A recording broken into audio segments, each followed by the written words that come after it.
first and foremost, Tucker, you mentioned Kim Foxx in Chicago, and I just want to say what you forgot to mention is the fact that she's both black and a female. And also the mayor of Chicago is black and a female.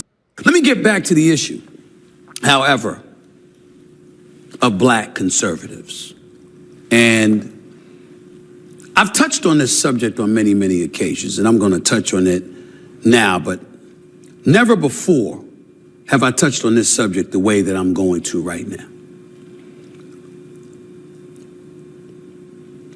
There's a lot of times it could be a Candace Owens. It could be a Larry Elder. To a lesser degree, it could be a Byron Donald. I remember Armstrong. Okay, so Stephen A. Smith is about to drag Candace Owens along with everybody else, all these other so-called black conservatives, for, I guess, not getting spots in Trump's cabinet, right? But my goodness, he does this thing when he talks that he takes his time to let it all melt through. Guys, please don't forget to hit the like and subscribe button and the notification bell. Thank you to every eye who lands on this video. It is going to be a little annoying because of all the pausing. I'm not going to be able to edit all that out. Like, bro, stop preaching, man. Just talk, bro. Williams, he's been out there for many, many years. I've known him for many, many years. Even to a lesser degree, somebody like Sage Steele, who used to work at ESPN and now, you know, helped the Trump campaign. And who knows, for all we know, I don't think she's interested in it, but who knows? She might end up being press secretary one day. I don't know. Whatever it is, I hope she does well. I wish her well. Sage and I got along. Let me say this. Over the years, we've seen a level of vitriol emanating from black conservatives to a point where people who are not conservative vilified them because of it. I was never down with that. I'm a registered independent who primarily votes Democrat. There have been several occasions I've been tempted to vote Republican, to vote conservative. Hell, some of the times I regretted I didn't. And who knows what the future holds with me with some of the nonsense that I saw from the left, particularly leading up to this election. I think Stephen A. Smith tries really hard to see if he could break his record of looking ridiculous, right? So, okay, let's keep it real. He did do his thing with Sunny Hostin. I will say, out of all the men that have been on that show, I think he might have handled her a lot better than the rest. I don't know where that really came from, because we know that this man doesn't really, you know, that's not really his thing, okay? But anyway, but this right here, saying that you're an independent who votes Democrat. You're a Democrat, okay? And sometimes you felt like you wanted to vote conservative, but you didn't, and you even regretted it. But you're still holding on to voting Democrat. What is this shackle? Release it. And so this must be the vitriol that people are talking about, right? Let it go. What if the Democrats done for you? Vote for you, no matter who it is. With woke and cancel culture and all of that stuff. But that's a different story for another day. Here's the point that I want to make. While finding myself wishing that the inordinate amount of black conservatives that have been out there and are still out there would sort of dial back their vitriolic responses to the venom that's been thrown in their direction, I've rarely blamed them.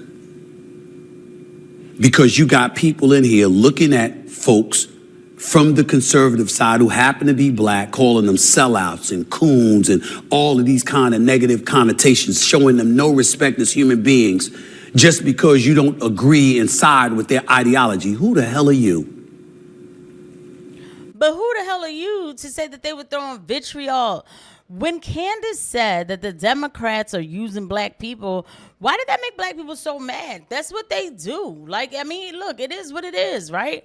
They know that's... Well, first and foremost, Tucker, you mentioned Kim Foxx in Chicago, and I just want to say what you forgot to mention is the fact that she's both black and a female.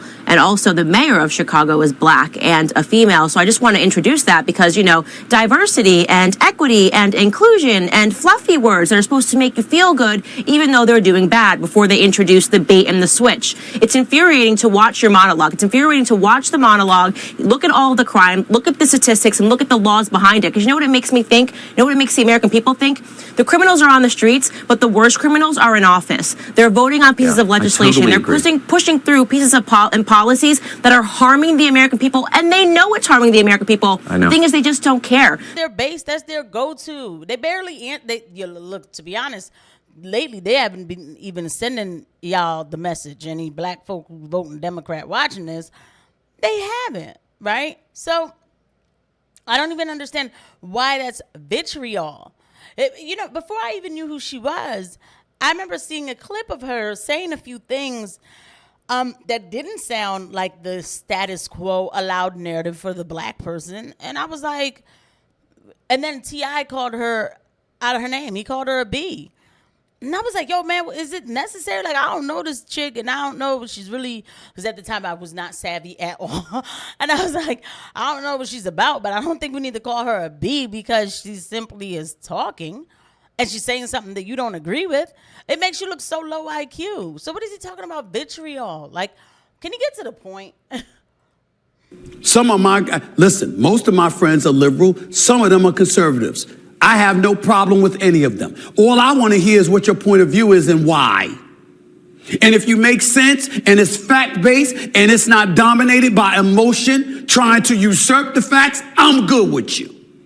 Even if I don't agree with you, because I know your position is based on fact.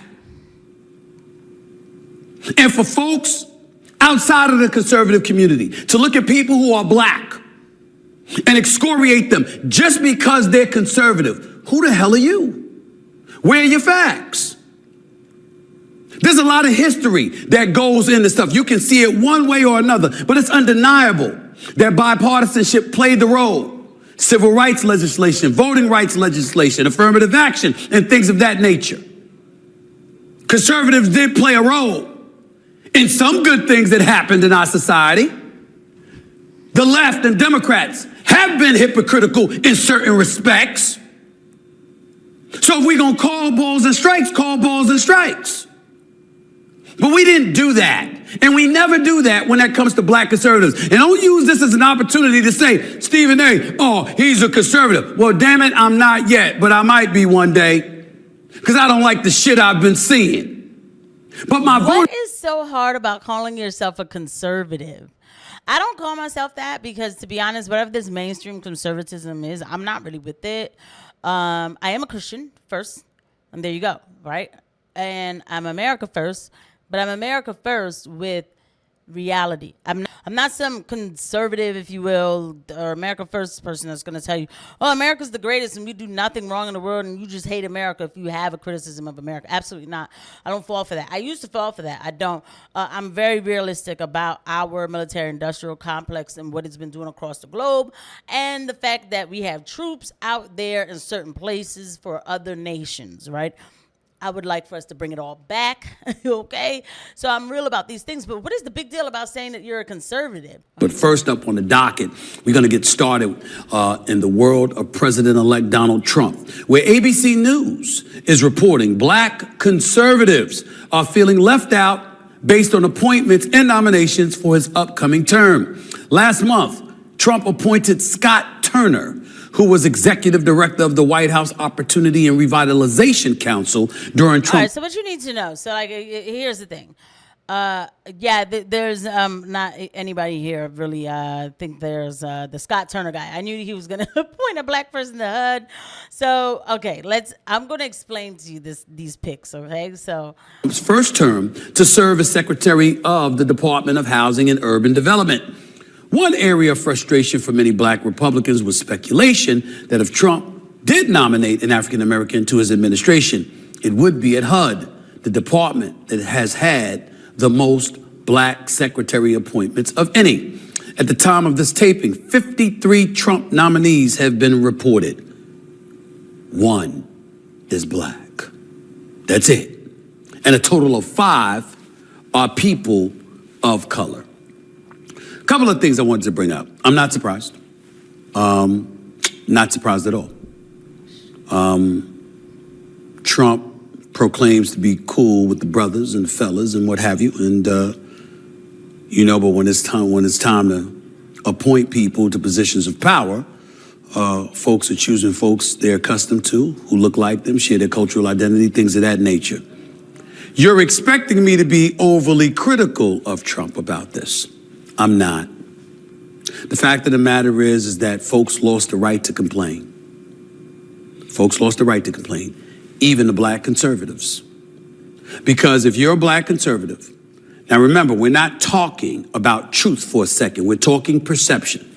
If you are a black conservative and you heard about Project 2025 and you're looking at the Supreme Court and folks who've been placed on the Supreme Court and some of the decisions that they have made against things like affirmative action at institutions of higher learning and, of course, Roe v. Wade and other things. If you want to point to all of these things, you kind of knew this stuff was coming. See, in the end, at some point in time, we got to grow up and recognize the fact that Donald Trump, as much as folks want to accuse him of being a pathological liar, there are some things he was flat out open and honest about. That's what he's going. That is about him doing what he wants to do, when he wants to do, for whomever he wants to do it to, and everybody else be damned. You people all make me sick, okay? Like, I've had it, okay? I've really tried to go through this with Stephen A. Smith like I did.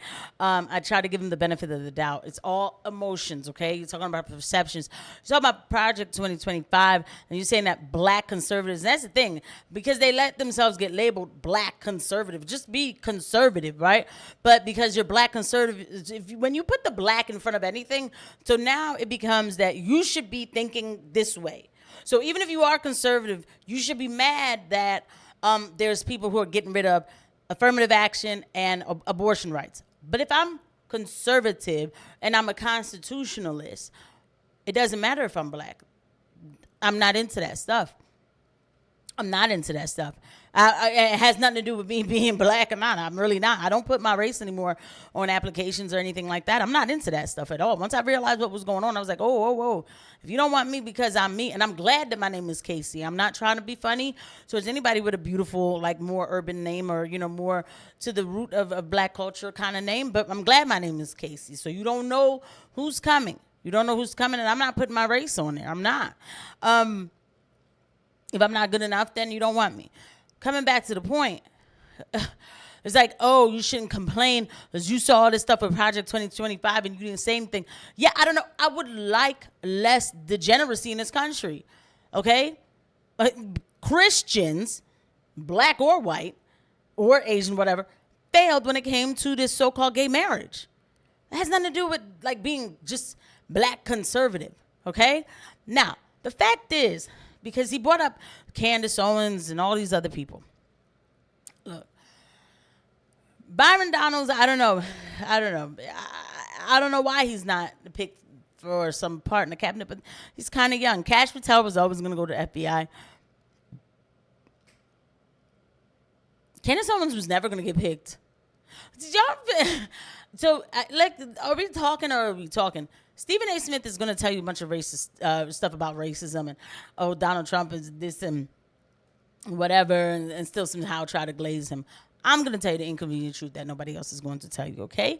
If you did not see look, this is just what it is. If you didn't see who was giving Trump donations, big donations, and what flags he was standing with when he was talking about, make America great again. I mean, he at one point said, make Israel great again.